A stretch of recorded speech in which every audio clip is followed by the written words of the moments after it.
A paz do Senhor, meu prezado, meu querido irmão. Eu louvo a Deus por mais uma oportunidade que Ele me concede de poder voltar a comunicar com cada um de vocês. Essa feita para postar o comentário de mais uma das nossas lições da CPAD. Hoje é a lição de número 7, de 13 de fevereiro de 2022. A lição de hoje nós temos aí como título: A Bíblia transforma as pessoas. Isso é um texto, um tema bastante importante, que nos fala exatamente do poder transformador da Bíblia, da Palavra de Deus na vida das pessoas. Uma vez que nós estamos trabalhando em todo esse primeiro trimestre sobre a supremacia das Escrituras. O texto áureo da nossa lição nos apresenta o seguinte: porque a Palavra de Deus é viva e eficaz e mais penetrante do que qualquer espada de dois gumes, e penetra até a divisão da alma e do espírito, e das juntas e medulas, e é apta para discernir os pensamentos e intenções do coração. Esse é o texto que a revista traz aí como texto áureo da lição.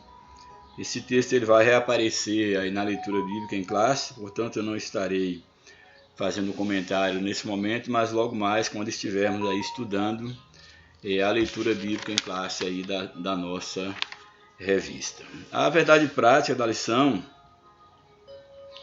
ela nos traz aqui algo que eu achei bastante interessante, quando ela apresenta o seguinte: a palavra de Deus é viva, anula os conselhos das trevas e nos torna humildes diante de Deus. Muito importante, porque todos aqueles que procuram guiar as suas vidas à luz da palavra de Deus, eles vão receber isso desta palavra.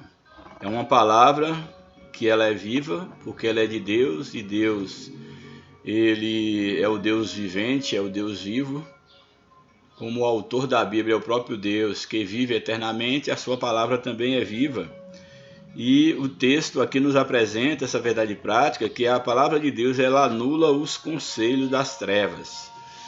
É importante nós observarmos que a ideia de conselho das trevas tem toda uma carga de informação, não como apenas um conselho de alguém que está em trevas e não tem e tenta atrapalhar a caminhada espiritual, não é limitado apenas a isso. Mas quando nós falamos do conselho, essa expressão conselho na Bíblia, e aqui nesse contexto não é diferente, tem uma conotação bem mais profunda. A Bíblia fala sobre o conselho de Deus, que é todo o projeto de Deus, toda a verdade de Deus, todo o ensinamento de Deus para a vida do homem, mas aqui nós vimos sobre o conselho das trevas.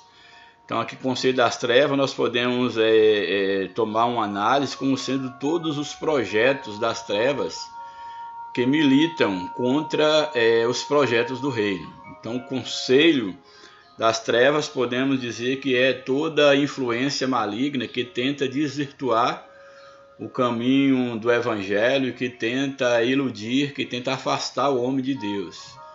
O conselho das trevas é tudo aquilo que se levanta contra a própria palavra de Deus, contra a verdade que é a palavra de Deus para a nossa vida. E só é possível nós anularmos todo o conselho das trevas por meio da verdade, do conselho de Deus, que é a vontade de Deus e que também está expresso na sua palavra. Portanto, a palavra de Deus nos dá condição de anular toda investida de Satanás, todo conselho, toda a organização maligna, se podemos dizer assim, e nos torna pessoas humildes diante de Deus. A ideia de tornar humilde diante de Deus é nos tornar dependentes diante de Deus, não nos tornar confiantes no nosso próprio conhecimento, no nosso próprio conselho ou no conselho do mundo, mas nos tornarmos dependentes do conselho divino.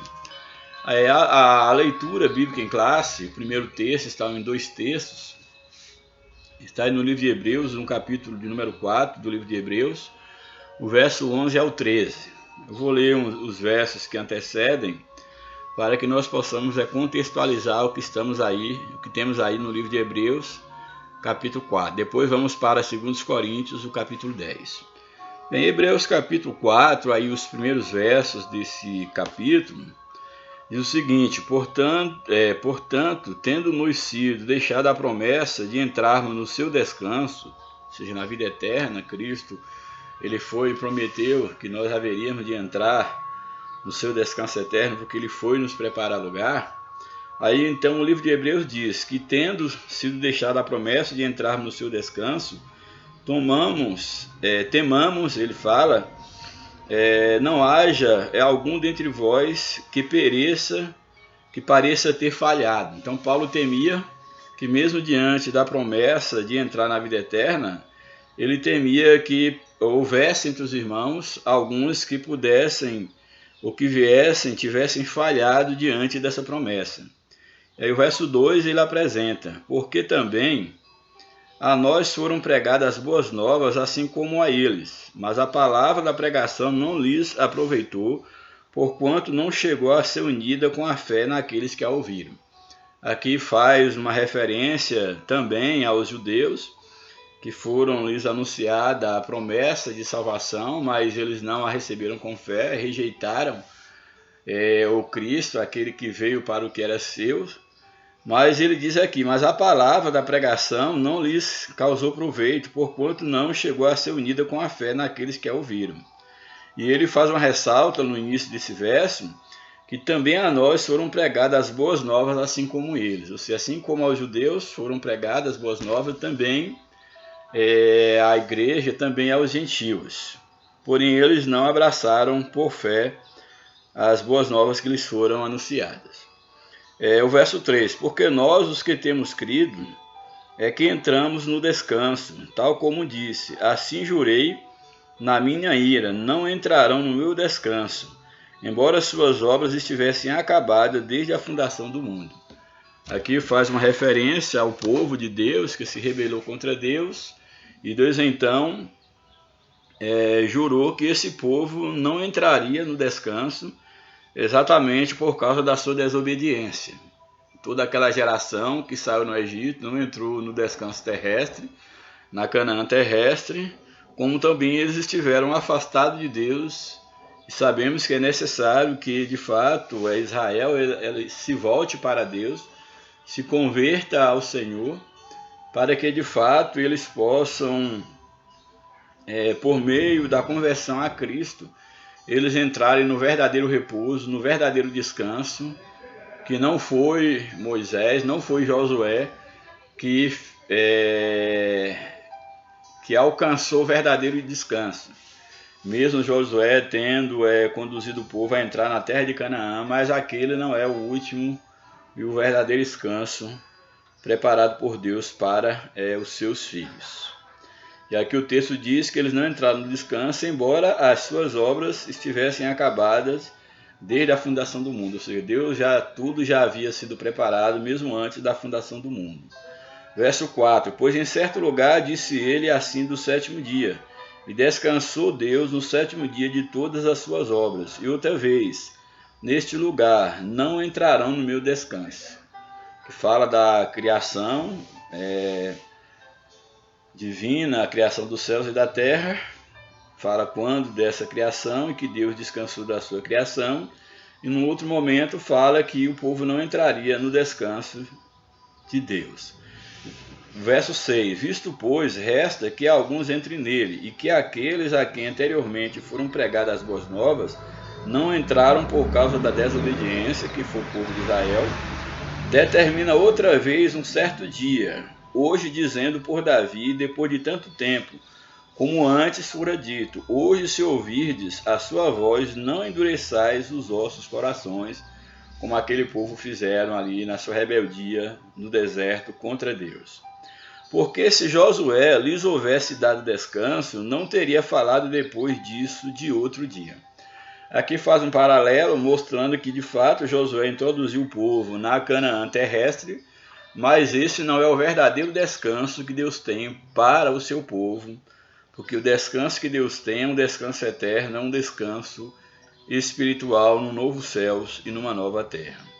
Aí o verso 9 diz: portanto, resta ainda um repouso sabático para o povo de Deus. Ou seja, ainda resta um descanso, já que sábado fala de descanso, ainda resta ainda há um descanso que é de fato o legítimo descanso que o homem só pode alcançar através de Cristo Jesus. Portanto, ainda falta um descanso que não é apenas um descanso, mas é o descanso que Deus tem preparado para o seu povo. O verso 10, pois aquele que entrou no descanso de Deus, esse também descansou de suas obras, assim como Deus das suas. Que faz uma relação, Deus criando os céus e a terra e descansando, junto com a Trindade, no sétimo dia. E aí faz uma menção a Jesus que se tornou homem, nasceu, cresceu, sofreu até a cruz e ressuscitou, completando então a sua obra e está à destra de Deus, está no descanso do Pai, à destra do Pai. E aí mostra que assim como Deus descansou de suas obras, Jesus também concluiu a sua obra e descansou. E aí o verso 11, que é o verso da lição, nos diz: ora, à vista de tudo isso, desse descanso alcançado por Cristo, e também da atitude de rejeição por parte dos judeus, aí o verso 11 diz: ora, à vista de tudo isso, à vista disso, procuremos diligentemente entrar naquele descanso, para que ninguém caia no mesmo exemplo de desobediência. Ou seja, nos esforcemos para entrar no descanso eterno e que não sigamos o caminho da desobediência, como foi o caso do povo de Israel. Porque a palavra de Deus, ela é viva e eficaz. Muito importante, mostra aqui que a palavra de Deus, ela é uma palavra viva. Por quê? Porque Deus é um Deus vivo, não é um Deus morto e nem um Deus de mortos. Portanto, a sua palavra ela é viva e ela é eficaz. A ideia de eficaz é aquilo que tem efeito. Então, a palavra de Deus ela tem serventia, ela tem efeito, ela funciona. Ela não é uma palavra morta, é uma palavra do Deus vivo e ela tem efeito. É uma palavra eficaz para aquilo que ela é dirigida. E diz mais, e mais cortante do que qualquer espada de 2 gumes. Mostra aqui o poder de penetrar, de alcance, da palavra de Deus, que é a ideia de uma espada de 2 gumes, ou seja, que corta dos 2 lados. E aqui não é uma mera espada de 2 gumes, é uma espada de 2 gumes afiada e que ela vá ao mais íntimo do homem. Ela é apresentada, essa metáfora da espada é apresentada da seguinte forma: a palavra de Deus, uma espada de 2 gumes, e ela penetra até a divisão de alma e espírito, de juntas e medulas, e é apta para discernir os pensamentos e intenções do coração. O que é muito importante, porque ela diz que o poder da palavra ela é tão penetrante que ela vai na divisão da alma e do espírito. Sabemos que há aí os tricotomistas, que diz o homem ser composto de espírito, alma e corpo. Os dicotomistas, que o homem é composto de corpo e da parte material, que pode ser chamado de espírito ou de alma, que seria a mesma coisa. Dado a complexidade que é separar a alma do espírito, porque são 2 partes imateriais, e não há nenhum objeto humano, não há nem uma fórmula humana de se levar ao laboratório para fazer uma análise e separação da alma em relação ao espírito. O corpo humano pode ser estudado num tubo de ensaio, num laboratório, porém a alma e o espírito não há aparelho que possa fazer isto. Mas o texto está dizendo que a palavra de Deus, que é o próprio Deus, o próprio Cristo, o Verbo encarnado, penetra até a divisão da alma e do espírito. Louvado seja Deus. E diz também que ela penetra na divisão de juntas e medulas. Isso aqui é muito interessante, porque a ideia aqui de juntas e medula, a junta aqui é essa parte óssea mais dura, essa parte externa do osso que pode ser percebida, são as juntas, e a medula é exatamente o interior, no caso do osso. Esse interior do osso, esse tecido, essa parte mais mole, que está exatamente no interior do osso, é o que a gente chama de medula, ou a medula óssea, podemos dizer assim. Então diz que a palavra de Deus, ela separa cada junta dos ossos, ela tem poder de separar junta por junta de cada osso e ela separa a junta das medulas, faz separação entre juntas e medulas. Então, mostrando esse poder tanto vivificador quanto penetrante, que é o poder da palavra de Deus, que ela consegue separar junta por junta e até mesmo atingir a medula, aquilo que há de mais interior dentro do osso. Então essa é uma metáfora falando do poder de alcance, de penetração da palavra de Deus. E ainda diz que ela é apta para discernir os pensamentos e as intenções do coração.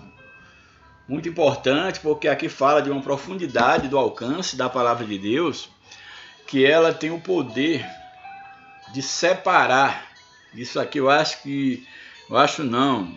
isso nós devemos levar com toda certeza a sério, porque a palavra de Deus ela é apta para discernir os pensamentos e intenções do coração. Aqui o texto diz exatamente isso, para discernir, ou seja, a palavra de Deus ela tem poder para saber aquilo que passa na nossa mente, aquilo que vem sobre a nossa mente, e também como é que nos comportamos diante dos pensamentos que nos sobrevêm. Porque ela sabe separar, a palavra de Deus tem poder para separar os pensamentos e as intenções do coração. Sabemos que a partir do pensamento nós podemos tomar decisões. Nós só podemos fazer com que esses pensamentos eles possam descer para o nosso coração, para a partir daí nós tomarmos decisões, dizermos coisas, etc. E nós não temos o poder de, às vezes, impedir que os pensamentos eles venham à nossa mente, mas nós temos a graça de Deus, a sua palavra, por exemplo, a via da oração, de uma vida de leitura, de consagração a Deus, de dependência do Espírito Santo, para que de fato aquilo que sobrevém à nossa mente, ele não desça ao nosso coração e que nós não possamos agir de acordo com aquilo que a nossa mente, que às vezes vem à nossa mente no aspecto negativo.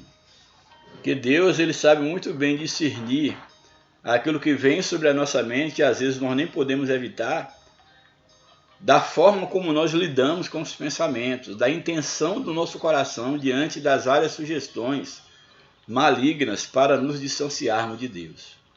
Portanto, se nós vivenciarmos a palavra de Deus, nós vamos ter sabedoria para poder não deixarmos ser levados por aquilo que tenta nos influenciar a partir da nossa mente, e nós vamos estar direcionados pela palavra de Deus a ponto de saber medir, de saber fazer uma autoanálise daquilo que nós pensamos e como o nosso coração ele tem se posicionado diante do que vem à nossa mente, seja para fazer o que é bom ou seja para fazer o que é ruim. Porque a palavra de Deus ela tem poder para discernir os pensamentos e quais são as intenções do coração. O verso 13 diz: e não há criatura alguma encoberta diante dele, ou seja, nada é encoberta diante de Deus, diante da sua palavra. Antes todas as coisas estão nuas e patentes aos olhos daquele com quem temos de tratar. Ou seja, a ideia das coisas estarem nuas é estarem desveladas, estarem patentes é estarem evidentes diante do Senhor. Ou seja, diante de Deus nós não podemos nos esconder.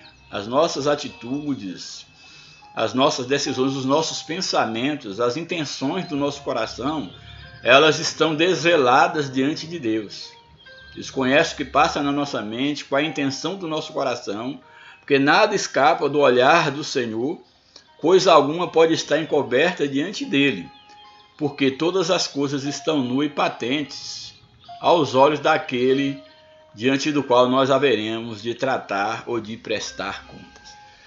Isso é muito importante, porque tomar essas verdades para a nossa vida faz com que nós tenhamos mais temor de Deus, nós possamos ter um entendimento maior do Deus ao qual nós servimos e da preciosidade que é a palavra de Deus para a vida do cristão, para que ele possa de fato ter uma vida vitoriosa, uma vida transformada pela palavra de Deus. E aí, 2 Coríntios, que é o outro texto, capítulo 10, verso 4 ao 6, nos apresenta aí no verso 4. Porque as armas da nossa milícia não são carnais, mas sim poderosas em Deus para a destruição das fortalezas. Ou seja, quando o texto apresenta armas da nossa milícia, a primeira coisa que nós temos aqui de informação é que nós estamos num combate, nós estamos numa peleja. E nessa peleja nós não podemos entrar sem as armas adequadas e sem o manuseio adequado dessas armas.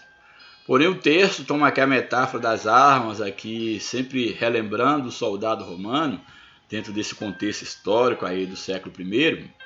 Mas o que nós temos aqui é que o texto ele nos apresenta que as armas dessa nossa milícia, dessa nossa guerra, desse batalhão, dessa peleja na qual estamos envolvidos, que as nossas armas elas não são armas carnais. Aqui tanto não são armas escuras, a espada, o broquel, a lança, que era usado pelo soldado romano, e outras armas que faziam parte de toda a armadura. Essas armas que nós temos em Deus, elas não são armas carnais dessa natureza, como também nós podemos colocar como armas que alguns tentam usar na batalha espiritual. Por exemplo, a arma da intelectualidade, achar que por meio do conhecimento humano, da boa oratória, das grandes ideologias, das grandes filosofias, que se pode vencer no mundo espiritual. No mundo espiritual nós vencemos pela fé. E a arma do cristão faz parte da armadura do cristão. É a palavra de Deus, que é a espada do Espírito, e é nessa palavra que nós somos informados sobre todas as armas que devem fazer parte da nossa armadura espiritual. Portanto, as nossas armas elas não são carnais. Você não consegue vencer na vida espiritual pela sua capacidade, porque você estudou muito, ou porque você, quem sabe, tem alguns dotes, você se tornou uma pessoa, quem sabe, especializada em determinadas áreas, e às vezes até se julga melhor do que as outras. Essas armas elas não servem para fazer frente ao inimigo no mundo espiritual. Deus nos capacita com armas materiais que podem e devem ser utilizadas na nossa caminhada como um todo, sem sombra de dúvida, mas as nossas armas, todas elas devem estar escondidas em Deus. As nossas armas nós recebemos do próprio Deus para lutarmos no mundo espiritual. E essas armas, portanto, elas não são carnais, mas elas são poderosas em Deus. Por que são poderosas em Deus? Porque essas armas nós recebemos da parte de Deus. E Deus ele é soberano, ele é poderoso, e as armas que ele coloca à nossa disposição são exatamente armas poderosas. Aí a espada do Espírito, o escudo da fé, o capacete da salvação, as sandálias aí do Evangelho, são aquilo que nós recebemos da parte de Deus para podermos estar nessa peleja.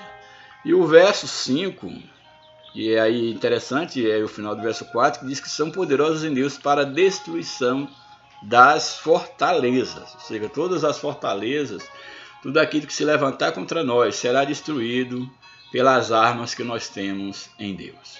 O verso 5, destruindo essas armas, nos dá a condição de destruir os conselhos e toda a altivez que levanta contra o conhecimento de Deus. Muito importante, porque o texto ele nos apresenta aqui algo bem interessante. Lá no verso 12 falamos sobre a palavra de Deus, ela é viva e eficaz, mais penetrante que espada alguma de 2 gumes. E aqui o verso 5 nos fala que essa arma ela destrói os conselhos e toda a altivez que se levanta contra o conhecimento de Deus. Todo conselho maligno humano que tentar levantar contra o conselho de Deus, ele é exatamente destruído pelo poder das armas espirituais que nós temos recebido de Deus, que são capazes de destruir todo o conselho e levando cativo todo o entendimento à obediência a Cristo. Ou seja, essa arma é poderosa para vencermos os conselhos malignos e ao mesmo tempo nos aconselhar, nos instruir, a ponto de que o nosso entendimento ele seja cativo à vontade de Deus, que nós deixemos a nossa vontade e nos submetamos à vontade de Deus, ao conselho de Deus. Louvado seja o nome do Senhor. E estamos prontos para vingar toda desobediência, quando for cumprida a vossa obediência. E levando cativo todo entendimento à obediência de Cristo, estando prontos para vingar toda a desobediência, quando for cumprida a vossa obediência. Ou seja, nós estaremos prontos para vingar. A ideia de vingar, que é de abandonar, de recusar, de rejeitar, de rechaçar, de destruir todo pensamento maligno.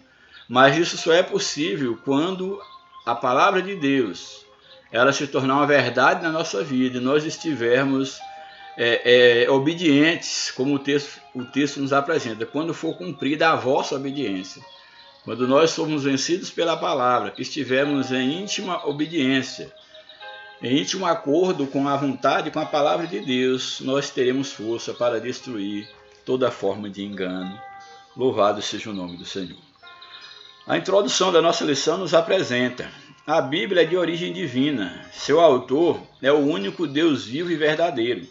Por isso a sua mensagem transforma o nosso entendimento e nos faz compreender a boa, agradável e perfeita vontade de Deus. Nesta lição veremos que a Bíblia é viva e eficaz, transpassa o interior do ser humano, tal qual uma espada anula o conselho do mundo e nos capacita a viver em humildade diante de Deus. Louvado seja o nome do Senhor.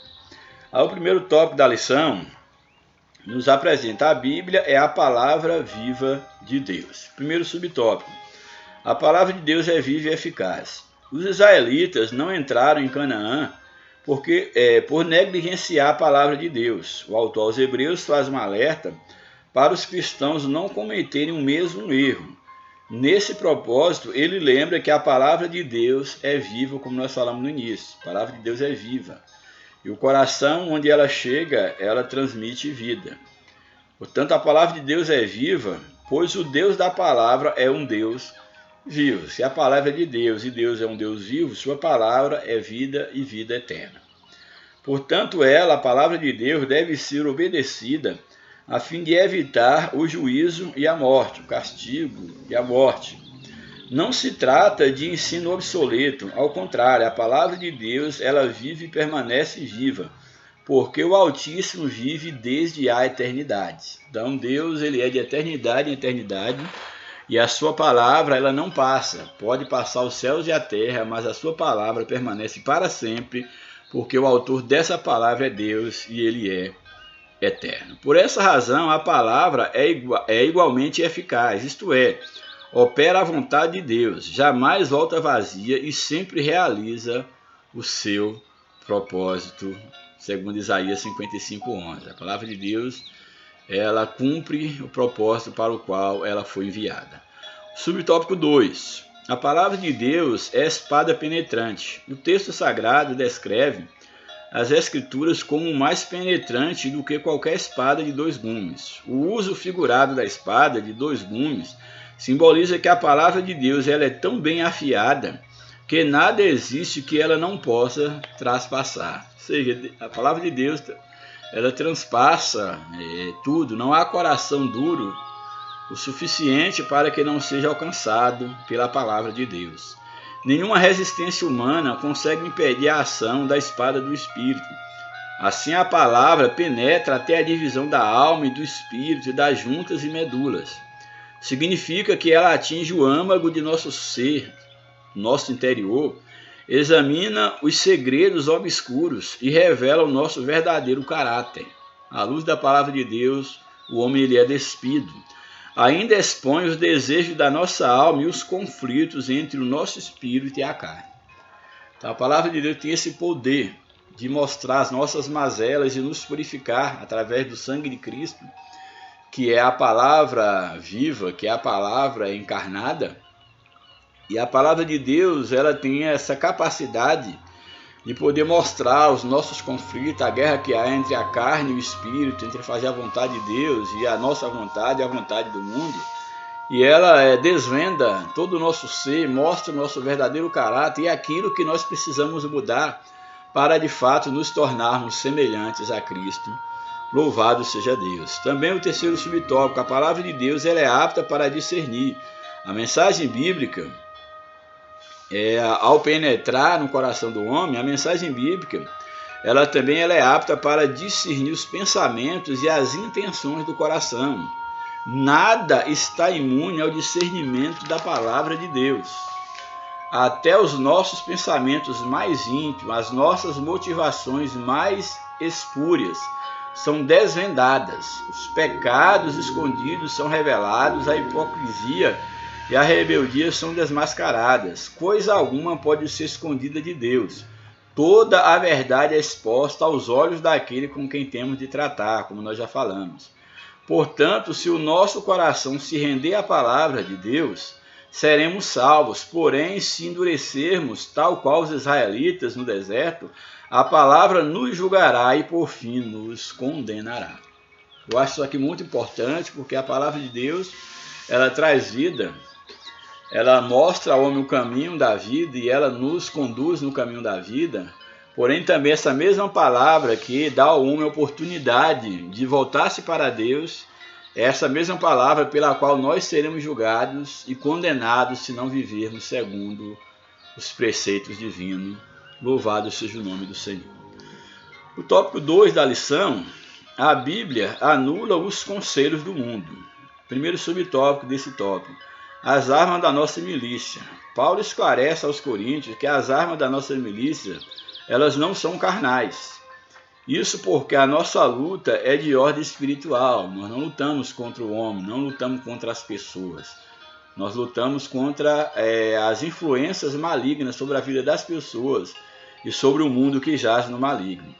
Portanto, não usamos os métodos humanos, tais como subterfúgios, conchavos, ameaças, calúnias ou difamações. Não são essas armas que o crente usa para poder vencer no mundo espiritual.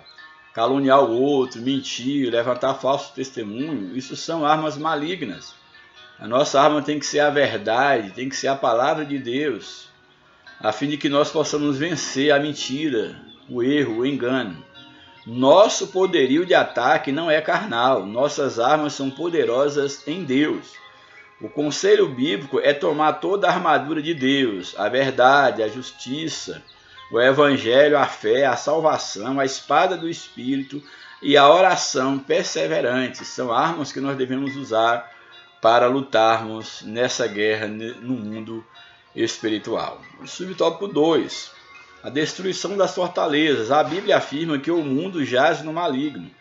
O líder das forças do mal é o diabo. Por meio do espírito do erro, ele trabalha contra o reino de Deus. Para tanto, se opõe aos valores cristãos, dissemina o ódio, o desrespeito à vida, como nós temos visto no dia a dia, o ódio, o desrespeito à vida, a corrupção, a imoralidade, dentre outros males que são aí disseminados pelo diabo no coração dos homens, na política, na religião, felizmente, e em todos os meios sociais. E isso só pode ser combatido, destruído à luz da palavra de Deus, que é poderosa para isso. Louvado seja o nome de Jesus. Portanto, nós devemos estar atentos ao que a palavra de Deus nos afirma, porque ela é o poder para destruir todas as fortalezas do diabo. A palavra de Deus anula o mal com graça e poder e liberta as almas da prisão espiritual. Então, nós não temos poder para libertar o homem do pecado, não temos poder para transformar a vida das pessoas. Infelizmente, muitos querem transformar as pessoas por meio do discurso, brigando, semeando ódio. Não, homem nenhum, religião alguma tem poder para transformar o homem, mas o Evangelho, ele é o poder de Deus para transformar a vida daquele que crê. O nosso papel, a nossa missão, a nossa função é utilizar as armas espirituais e apresentar a Cristo, esse crucificado que ressuscitou, apresentar o verdadeiro evangelho para o homem, para que, ao serem alcançados pelo evangelho, eles verdadeiramente sejam livres das cadeias espirituais. Subtópico 3. A destruição dos falsos argumentos. A Escritura diz que o poder de Deus também destrói os conselhos. A Bíblia, na versão Nova Almeida atualizada, traduz conselhos como raciocínios falaciosos. São premissas falsas usadas para afastar as pessoas da verdade. Se aplica às ideologias anticristãs, entre elas o ateísmo, relativismo, secularismo, marxismo, as heresias que contradizem a mensagem da cruz, ou seja, a destruição dos falsos argumentos, a destruição do conselho maligno, só é possível se nós tivermos conosco o conselho de Deus. Como é que eu vou descobrir todo o conselho maligno se eu não me cerco do conselho divino? Só por meio da sabedoria divina, só por meio de uma direção divina, é que nós podemos levantar contra toda forma de ideologias anticristãs, travestidas em intelectualidade, em filosofias, em ideologias, mas que de fato são perniciosas ao reino de Deus, aos valores do reino, à ética cristã. E isso só pode ser encarado, só podemos fazer frente a essas várias ideologias que tentam nos persuadir. Só podemos fazer frente a isso tomando posse da verdade da palavra de Deus. Subtópico 4. A destruição de toda altivez. O poder do Altíssimo igualmente aniquila toda altivez que se levanta contra o conhecimento de Deus. Altivez se refere a toda conduta que serve de oposição para a fé em Deus. Aqui está incluso, entre outros, a rebeldia, o orgulho, a jactância e as demais vaidades humanas. Satanás é quem atua na mente das pessoas e as mantém afastadas de Deus. Porém, pela pregação da palavra de Deus, o sistema soberbo do mundo é subjugado aos ensinos de Cristo. Portanto, temos aqui que a palavra de Deus ela é poderosa para destruir toda a altivez, tudo aquilo que se levanta contra Deus, contra os ensinamentos de Cristo. Mas é necessário que essa palavra ela esteja em nós, não apenas na nossa boca, mas no nosso coração, na nossa vida, para que tenhamos poder, tenhamos ousadia no mundo espiritual para podermos levantar e combater o erro a partir da nossa vida, do nosso modo de viver, do nosso exemplo. Por fim, o último tópico da lição. Estou correndo um pouco, porque ainda estou em recuperação da cirurgia que fiz, ainda não tirei os pontos. Amanhã espero estar fazendo isso ali no consultório. Mas graças a Deus que hoje já pude falar um pouco melhor, mas já estou começando a sentir um pouco, então vou tentar aqui controlar e terminar aqui a nossa lição. Terceiro e último ponto da lição. A Bíblia nos torna humildes. Primeiro subtópico desse último tópico. Deus aborrece a soberba. Deus resiste o soberbo e ele dá graça ao humilde. As Escrituras declaram que Deus resiste aos soberbos, dá porém graça aos humildes.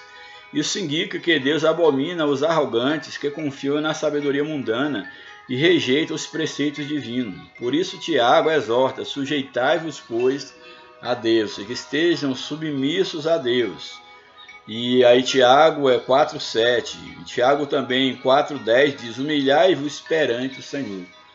Nós possamos nos sujeitar a Deus, humilhar debaixo das potentes mãos de Deus, porque Ele ao seu tempo, Ele nos exaltará. As expressões sujeitar-se e humilhar-se, quer dizer obedecer ao Todo-Poderoso. Quando nos achegamos a Deus, Ele se achega a nós, Ele nos liberta da sabedoria terrena, animal e diabólica, como está em Tiago 3,15, ao descrever a sabedoria puramente humana. E nos agracia com a verdadeira sabedoria que vem do alto, que vem de Deus. Em vista disso, a bênção plena de Deus é concedida aos humildes, que são transformados pela palavra do Altíssimo. Então, se quisermos ser cheios de Deus, se quisermos que a palavra de Deus ela habite ricamente em nós, de que toda soberba ela seja abandonada, uma vez que Deus, ele abomina, ele aborrece a soberba, é necessário que a palavra de Deus esteja nos transformando, porque dessa forma nós estaremos aptos também para agir no mundo espiritual. Segundo subtópico, Cristo é o nosso exemplo de humildade. A Bíblia registra que Cristo não teve por usurpação ser igual a Deus, mas aniquilou-se a si mesmo, tomando a forma de servo. Cristo, ele se despiu da sua glória, ele jamais, é claro, deixou de ser Deus, ele não perdeu a sua divindade, ele não despiu da sua divindade, mas da sua glória. E mesmo sendo Deus aqui em carne, se encarnando, se humilhando, a Bíblia diz que ele não usurpou ser igual a Deus, porque ele nunca deixou de ser Deus. Mas ele exatamente foi humilde, tomou a forma de servo, e não só a forma física humana, mas as suas atitudes era de servo, para nos deixar o exemplo de como nós devemos nos comportar diante de Deus. Jesus, ele se humilhou, ele tornou homem para que ele pudesse, na sua humildade, nos aproximar de Deus. E ninguém pode chegar-se para Deus, porque o homem pecou, afastou-se de Deus por causa do seu orgulho, e ele precisa estar humilhado em Cristo, morrer em Cristo, para através da humilhação de Cristo, da sua vitória, da sua morte e ressurreição, o homem possa humildemente voltar-se para Deus. Cristo, ele deixou a sua glória, humilhou-se para submeter-se à vontade do Pai e foi obediente até a morte e morte de cruz. Cristo novamente agiu com humildade ao lavar os pés dos apóstolos. Quando Jesus estava para ser assunto aos céus, ele lavou os pés do seu apóstolo, o mestre lavando os pés dos seus discípulos. E ao lavar os pés ali dos seus seguidores, ele estava dando o exemplo da humildade. Ali ele estava fundando a teologia da toalha e da bacia, da humildade, que deve ser a característica de todo verdadeiro servo e serva de Deus. Na ocasião, ele disse que devemos aplicar esse mesmo princípio em nosso viver. Este é o padrão de conduta para o cristão. Desse modo, quem é verdadeiramente sábio obedece à palavra e imita os passos de Jesus. Louvado seja o Senhor. E o último subtópico da lição e desse tópico, a humildade é uma virtude cristã. Cristo ensinou que para entrar no reino dos céus a pessoa tem que se portar com humildade. Assim, somente a genuína conversão é capaz de modificar a nossa forma pecaminosa de viver. Nessa direção, Paulo faz um apelo para que os salvos andem como é digno da vocação com que fosse chamado. E enfatiza, está em Efésios 4, verso 1, e enfatiza a necessidade da prática da humildade, Efésios 4, 2. Ser humilde significa comportar-se com modéstia e reconhecer as próprias fraquezas. Ou seja, todos nós temos que admitir que nós não temos condição de nós mesmos, de agradar a Deus, de fazer o que é bom. Tudo que há de bom em nós é por atuação de Deus na nossa vida. Portanto, toda a glória, ela pertence a Deus, ela deve ser devolvida para Deus. Todavia, ninguém recebe virtude alguma se não for transformado pelo Espírito Santo. Louvado seja Deus.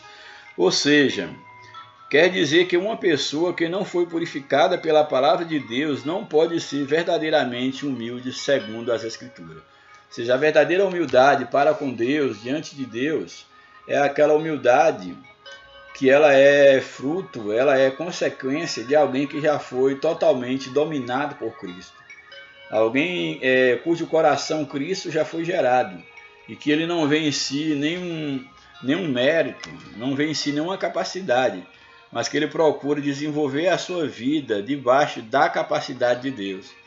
Porque é o Espírito Santo que nos capacita para nós vivermos uma vida espiritual de maneira vitoriosa diante do Senhor.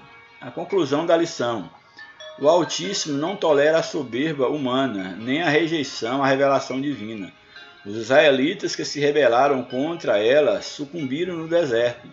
A palavra de Deus examina os segredos humanos e desfaz todos os conselhos mundanos.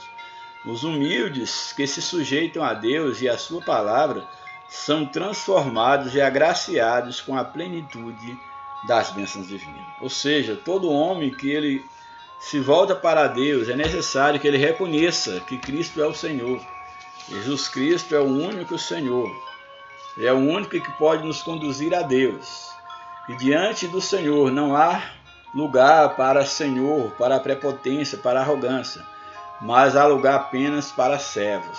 Então que nós sejamos servos, sejamos filhos adotivos na família de Deus e que tenhamos sempre a Bíblia como esse manual de fé e prática, que as nossas vidas elas sejam a cada dia transformadas pelo poder da palavra de Deus. Que Deus nos abençoe, que o Senhor continue falando ao teu coração, continue orando por nós, para que o Senhor continue dando da sua graça, abençoando a minha vida e de toda a minha família.